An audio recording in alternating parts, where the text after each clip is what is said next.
नमस्कार, स्वागत है आपका हमारे खास कार्यक्रम सदन दिन भर में और मैं हूं आपके साथ अर्चना मिश्रा। अगले आधे घंटे में देखेंगे संसद के दोनों सदनों में क्या कुछ खास रहा, लेकिन सबसे पहले नजर सुर्खियों पर।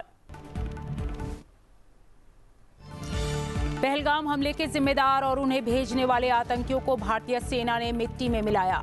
भारत की कार्रवाई के बाद संघर्ष विराम के लिए गिड़गिड़ाया पाकिस्तान। गृह मंत्री अमित शाह का राज्यसभा में ऑपरेशन सिंदूर पर विशेष चर्चा में बयान। जम्मू कश्मीर को आतंकवाद से मुक्त करने का दोहराया संकल्प। पाकिस्तान के खिलाफ भारत की सैन्य कार्रवाई को रोकने में अमेरिकी राष्ट्रपति डोनाल्ड ट्रंप की नहीं थी कोई भूमिका। राज्यसभा में ऑपरेशन सिंदूर पर चर्चा के दौरान विदेश मंत्री एस जयशंकर का बयान। भारतीय कूटनीति की विफलता के आरोपों को किया खारिज। मणिपुर में राष्ट्रपति शासन 6 महीने और बढ़ाने को मिली मंजूरी। लोकसभा में सांविधिक संकल्प ध्वनिमत से स्वीकार। केंद्र सरकार ने मणिपुर में कानून व्यवस्था की स्थिति सुधार का किया दावा। 13 अगस्त 2025 से अगले 6 महीने के लिए होगा प्रभावी। कार्यक्रम में सबसे पहले बात करते हैं राज्यसभा की कार्यवाही से जुड़ी खबरों की।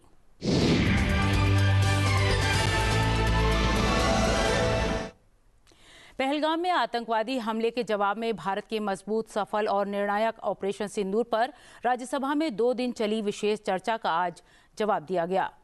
चर्चा के आखिर में केंद्रीय गृह मंत्री अमित शाह ने कहा कि भारत ने पहलगाम हमले के बाद पाकिस्तान आतंकी शिविरों, आतंकी लॉन्चिंग पैड्स और आतंकी प्रशिक्षण शिविरों पर हमला किया, लेकिन जवाब में पाकिस्तान ने भारत के आवासीय इलाकों और रक्षा प्रतिष्ठानों पर हमला किया, जिसके बाद भारत ने पाकिस्तान के 11 रक्षा प्रतिष्ठानों और एयरबेस पर हमला कर उन्हें नष्ट कर पाकिस्तान को घुटने मिला दिया।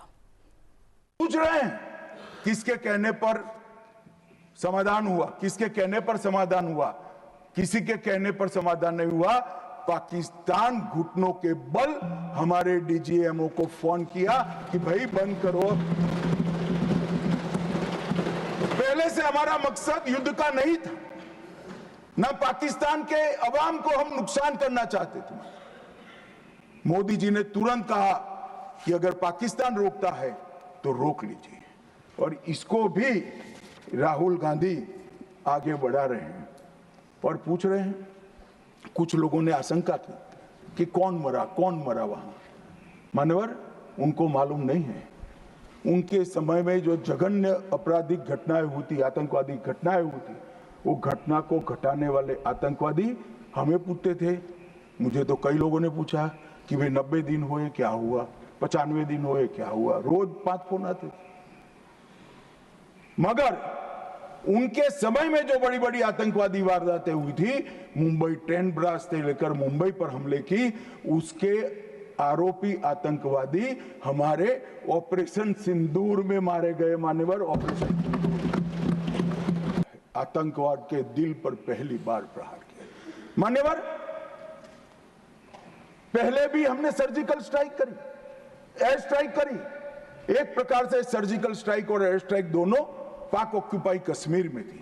मेरे जैसे लोग तो मानते हैं कि हमारी भूमि पर ही हमने हमला किया था, क्योंकि पाक ऑक्यूपाई कश्मीर इस सदन के द्वारा स्वीकारा हुआ संकल्प है कि पाक ऑक्यूपाई कश्मीर भारत का है।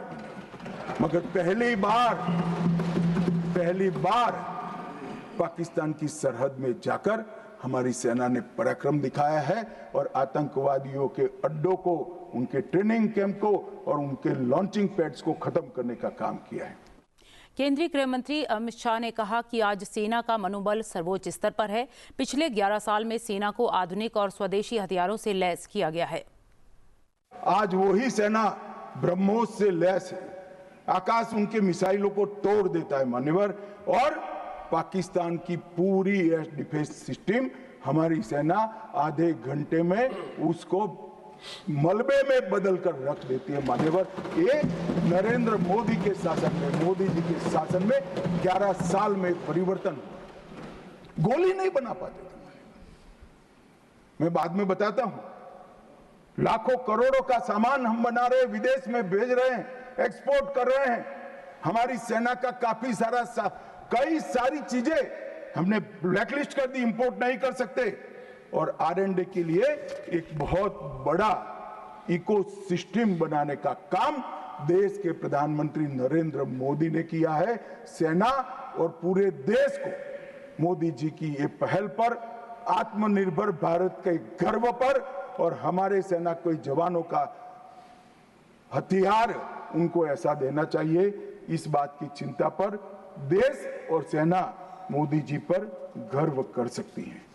मान्यवर, हमने जो नमक, चीनी और माचिस नहीं थी, ऐसी सेना से 11 साल में 22 मिनट में ही आतंकवादियों का काम तमाम कर देने वाली, तकनीक से सज्ज, वीर, सटीक इंफॉर्मेशन वाली और बताए हुए लक्ष्यों को पूरा करने वाली सेना का मान्यवर निर्माण किया है।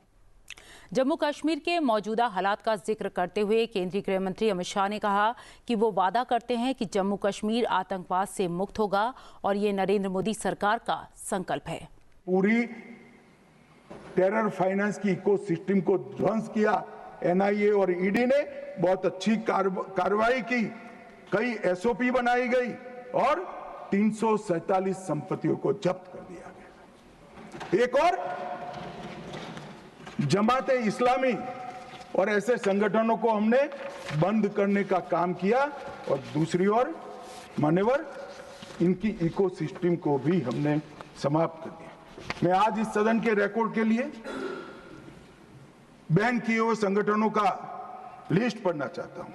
द रेजिस्टेंस फ्रंट TRF जिसने घटना करी थी, people's anti fascist front, Tehreek ul Mujahideen, Jamaat ul Mujahideen, Jammu Kashmir Ghaznavi force, Khalistan tiger force, हिब्ज ul Tahrir, Jamaate Islami, Jammu Kashmir liberation front, Jammu Kashmir democratic freedom party, Muslim league Jammu Kashmir, Tehreeke Hurriyat, Muslim conference Sumji group, Jammu Kashmir national front, Jammu Kashmir people front league, Jammu Kashmir people's league, Jammu Kashmir Ittihad Musalman Awami action committee और इसके साथ साथ सिख फॉर जस्टिस और PFI को भी हमने बैन कर दिया।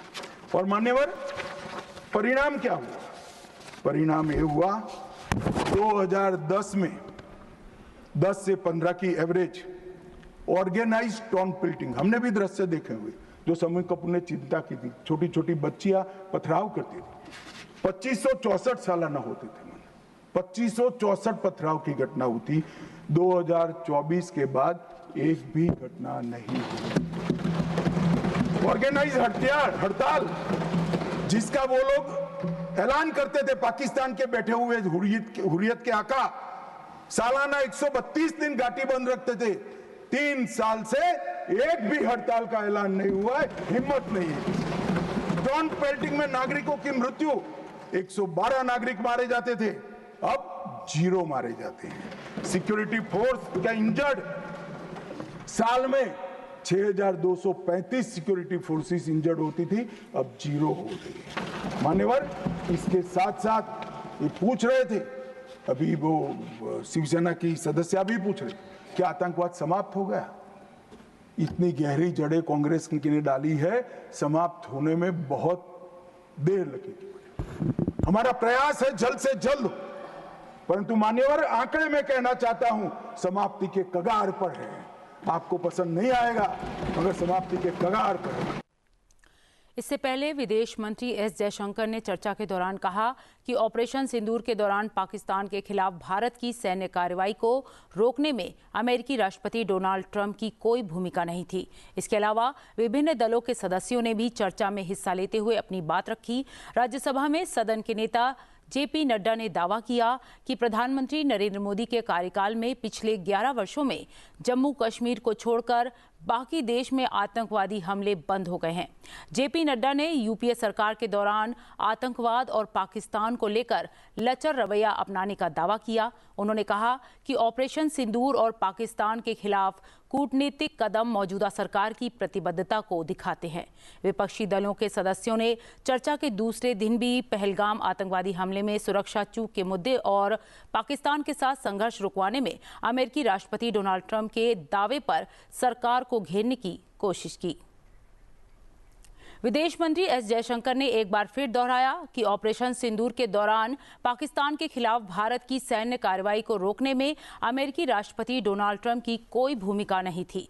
विदेश मंत्री ने पहलगाम में आतंकवादी हमले के जवाब में भारत के मजबूत, सफल और निर्णायक ऑपरेशन सिंदूर पर राज्यसभा में हो रही विशेष चर्चा के दौरान ये बात कही।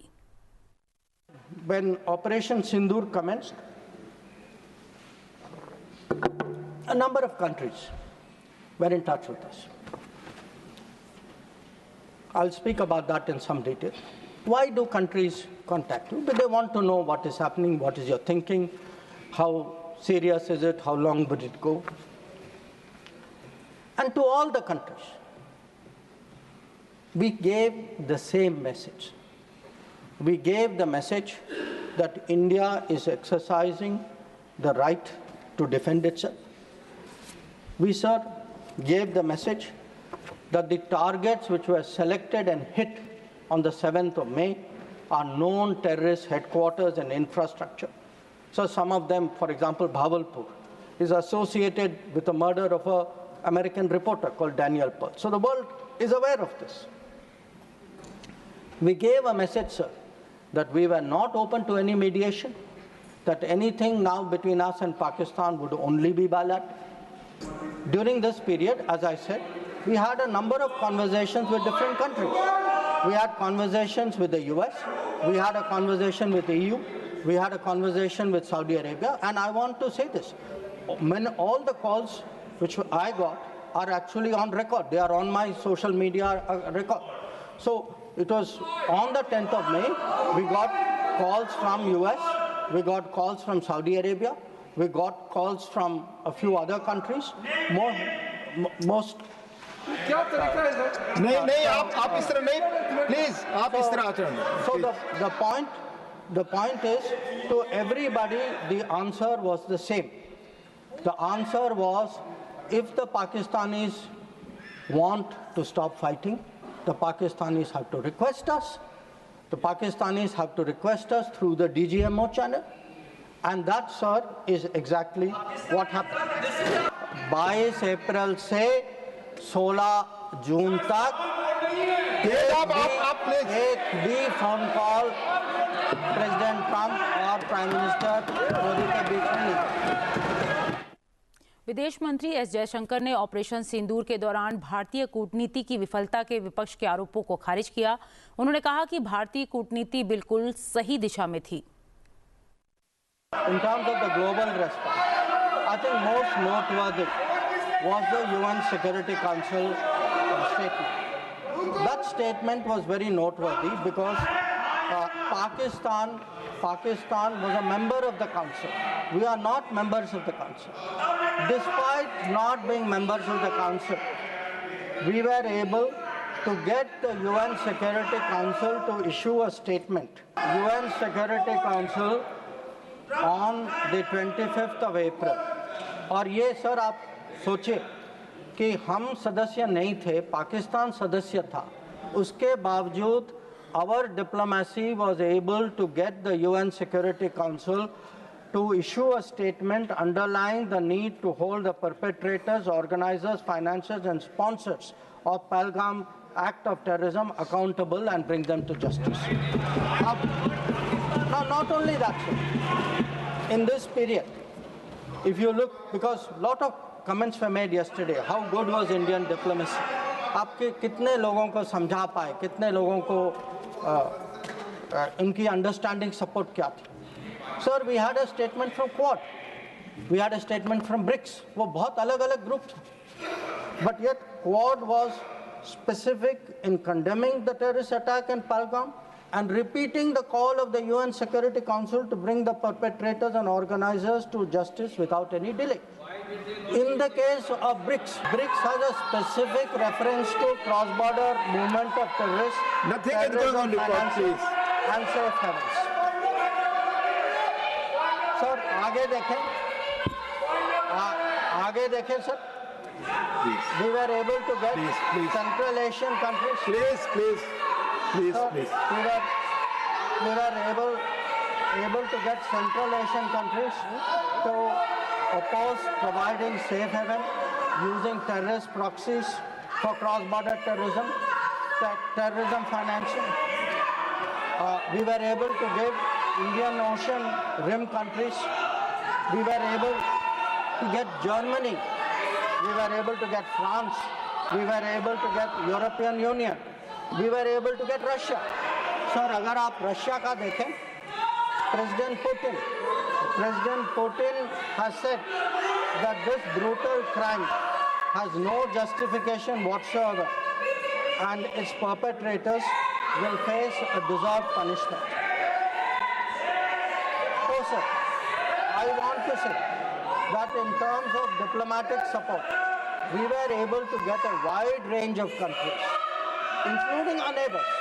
Every one of our neighbors, barring Pakistan, issued a statement expressing solidarity, condemning Pahalgam. So, a lot of them said explicitly that people should be brought to justice. Operation Sindoor पर चर्चा में हिस्सा लेते हुए राज्यसभा में नेता सदन और केंद्रीय मंत्री जेपी नड्डा ने यूपीए सरकार के दौरान आतंकवाद और पाकिस्तान को लेकर लचर रवैया अपनाने का दावा किया। उन्होंने कहा कि 2004 से 2014 के दौरान उस वक्त की सरकार ने कई आतंकी घटनाओं पर कोई एक्शन नहीं लिया, जबकि प्रधानमंत्री नरेंद्र मोदी की राजनीतिक इच्छा शक्ति देखिए कि पहलगाम हमले के 13 दिन में ही आतंकियों को करारा जवाब दिया गया। आप सिर्फ अपीज करते रहे और कहीं भी टेरर के नाम पर आपने प्रेशर नहीं पाकिस्तान पर दिया। ये मैं इसलिए आपको ये याद दिलाना चाह रहा हूं क्योंकि आपको पूर्णमासी तब समझ में आएगी जब आप अमावस्या के दिनों को जानेंगे कि आज मोदी जी की गवर्नमेंट ने क्या क्या किया है, किस तरीके से एक्शन लिया है, इस बात को समझेंगे। ये 13 दिनों के अंदर भीतर जवाब दिया गया। ऑपरेशन सिंदूर हमने टेरर इंफ्रास्ट्रक्चर को हिट किया, मेजर्ड था, नॉन एस्केलेटरी था। हम 300 किलोमीटर अंदर गए, पाकिस्तान के एयरबेस में वहाँ पर प्रिसिशन के साथ एक्यूरेसी की, कोई सिविलियन हताहत नहीं हुआ और कोई उस वहाँ पर मौजूद टेररिस्ट बचा नहीं। और जैसा कि हमारे विदेश मंत्री जी ने अपने वक्तव्य में बताया कि यूट्यूब खोल लीजिएगा, रात को समय मिलेगा तो खोल लीजिएगा और उसमें देखिएगा कि किस तरीके से पाकिस्तान की आर्मी टेररिस्टों के जनाजे में शामिल हुई है और कितने यूट्यूब में पोस्ट हैं और कितने लोग मारे गए, उसका अंदाजा आपको यूट्यूब से मिल जाएगा। और उसी तरीके से 9 सुरक्षा बलों ने 9 मिसाइल्स से आतंकी ठिकानों को नस्तो नाबूद किया। जैश ए मोहम्मद लश्कर तैयबा के कमांड उसके सेंटर को नस्तो नाबूद किया और उसी तरीके से हमारे जैश ए मोहम्मद, लश्कर तैयबा और हिजबुल मुजाहिदीन, इन तीनों के ठिकानों को नष्ट किया गया। भावलपुर, मरकज तैयबा, नौरोवाल, सियालकोट, बरनाला, इन सबको ध्वस्त किया गया। कोटली, मुजफ्फराबाद 22 मिनट में अप्रैल 22 का बदला ले लिया। इस बात को भी हमको समझना। नेवर इन द हिस्ट्री कभी भी, ऑन रिकॉर्ड बोल रहा हूं मैं, कभी भी किसी भी सरकार ने इस तरीके से पाकिस्तान को जवाब नहीं दिया जो ऑपरेशन सिंदूर के बाद प्रधानमंत्री ने 22 मिनट के अंदर। और हम देखते हैं कि इस अटैक के बाद उन्होंने हमारे लगभग 1000 के आसपास उन्होंने ड्रोन्स और मिसाइल्स हमारे ऊपर छोड़े, 1000 के आसपास। और ये भारत के फौज को मैं सलाम करता हूं कि एक भी सिविलियन हताहत नहीं हुआ और हमने सारे के सारे नस्तनाबूद किए उनका। लेकिन हमने उनकी हवाई सुरक्षा प्रणालियों को निष्क्रिय कर दिया, सैन्य संपत्तियों को नष्ट किया और 11 एयर बेसिस को उसको हम लोगों ने डैमेज कर दिया। Pasrur, Arifwala, Chaklala, Rafiqui, Murid airport, Sukkur airport, Rahim Yar Khan airport, Chunian airport, Sargodha airport, Bhulari airport. और ये सब कोई 200 किलोमीटर है, कोई 270 किलोमीटर है, कोई 140 किलोमीटर है, कोई 297 किलोमीटर है। आप देखिए आज इंडिया की सैन्य शक्ति का सदुपयोग करते हुए और उनके जाबाज लोगों को पूरी छूट देने के कारण, और ये पॉलिटिकल लीडरशिप नरेंद्र मोदी जी ने दिया, जिसके कारण आज उनके 11 बेस को ध्वस्त कर दिया और उसको 5 साल कम से कम एयरबेस को पीछे। जैकबाबाद जो 300 किलोमीटर पाकिस्तान के अंदर है, बॉर्डर से, LOC से। तो इस तरीके से 9-10 मई को एक ऐतिहासिक रात को जो एंगेजमेंट्स किया वो हम सबके सामने है। नेता सदन JP नड्डा ने कहा कि भारत सरकार ने पाकिस्तान में आतंकी ठिकानों को ध्वस्त करने के साथ ही सिंधु जल समझौते को भी निलंबित करने समेत कई कदम उठाए हैं। यही नहीं, एक तरफ आप उनके साथ ट्रीटी कर रहे थे, ट्रेड एग्रीमेंट कर रहे थे। प्रधानमंत्री मोदी जी ने क्या किया? Indus water treaty 1960 was held in abeyance. मुझे एक बात की बहुत दुख होता है कि इधर से प्रधानमंत्री जी कोई एक्शन लेते हैं और आप उधर से पूछ लेंगे इसको लागू कैसे करोगे?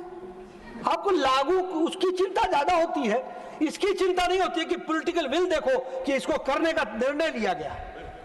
मैं कई बार बोलता हूं, देखिए हम लोग बार बार कहते हैं दल से बड़ा देश, दल से बड़ा देश, लेकिन हम दल को बचाने के पीछे देश के में खुशी में भी शामिल नहीं हो पाते हैं। हमने 1960 का इंडस वैली ट्रीटी को एबेंस में डाल दिया, इंटीग्रेटेड चेक पोस्ट अटारी बंद कर दिया, पाकिस्तान नेशनल्स को permission travel India SAARC visa exemption बंद कर दिया, डिफेंस, मिलिट्री और नेवल एयर एडवाइजर्स को यहाँ पर्सन नॉन ग्राटा घोषित करके उनको पाकिस्तान वापस भेजा, और इंटरनेशनल कम्युनिटी को हम लोगों ने पूरा का पूरा इन्फॉर्म किया और हमने साफ कहा कि क्रॉस बॉर्डर टेररिज्म बर्दाश्त नहीं होगा, terror is to disrupt J&K economy, right to defence हमने किया। और इस तरीके से पुलवामा के बाद भारत सरकार ने मेजर्स अगेंस्ट पाकिस्तान लिए। Closed means closed, chapter is closed. और अभी विदेश मंत्री जी ने बताया कि पानी और खून एक साथ नहीं बहेगा, टेरर और टॉक्स एक साथ नहीं होगा। और कितने आज तक किसी प्रधानमंत्री ने नहीं कहा है, आज तक नहीं कहा है। प्रधानमंत्री मोदी जी ने कहा न्यूक्लियर पावर की धमकी देना, गीदड़ भभकी बंद करो। और मैं आज आपको बता रहा हूं, आप प्रधानमंत्री मोदी जी के शब्दों को, बयान को बहुत गौर से देखिए। उन्होंने दुनिया को स्पष्ट कर दिया है कि टेरर करने वाला और टेरर को संरक्षण देने वाला, दोनों में कोई अंतर नहीं रहने वाला है। हम अंतर नहीं मानेंगे। सदन दिन भर में बात करते हैं लोकसभा की कार्यवाही से जुड़ी खबरों की।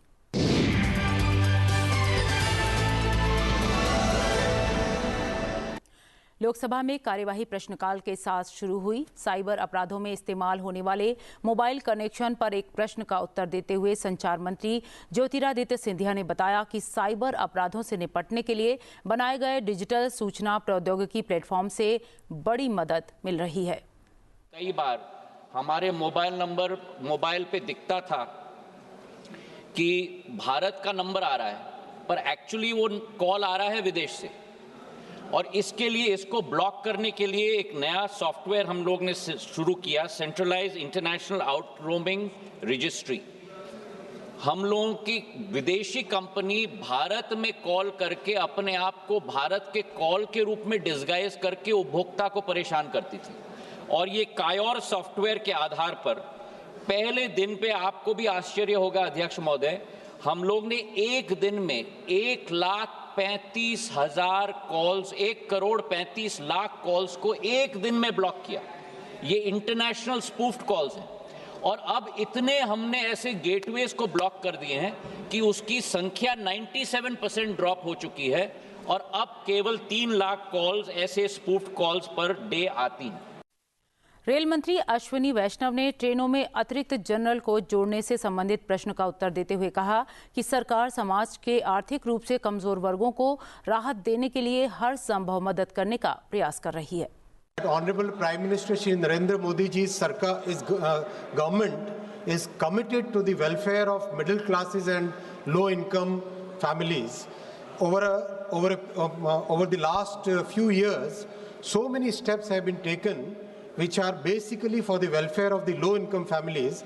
I will give some examples here.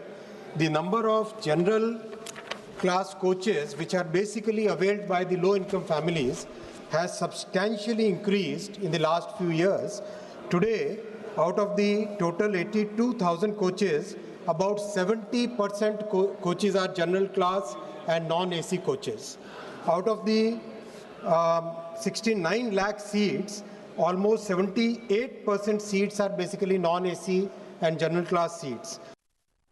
अंतरिक्ष क्षेत्र में मध्यम और लघु उद्यमों को सरकार के समर्थन के बारे में प्रश्न का उत्तर देते हुए केंद्रीय राज्य मंत्री जितेंद्र सिंह ने कहा कि अंतरिक्ष स्टार्टअप और अंतरिक्ष अर्थव्यवस्था में क्वांटम जंप हुआ है। Just about 3-4 years back, we were just one-digit space startup. Today, we have gone up to more than 300. Some of them are those of the global potential. Some of them have also turned into lucrative entrepreneurs. And our space economy has also taken a quantum leap. We were just a dismal quantum space economy till about half a decade back. Today, we are $8 billion. And in the next 10 years, the projections indicate that we will go up 3-4 times, maybe to $45 billion, which in other words means that as India moves on from rank 10 to rank 4, and then we also plan ahead for the Viksit Bharat rank 1, space economy is going to play a very, very important component, critical role in that growth story.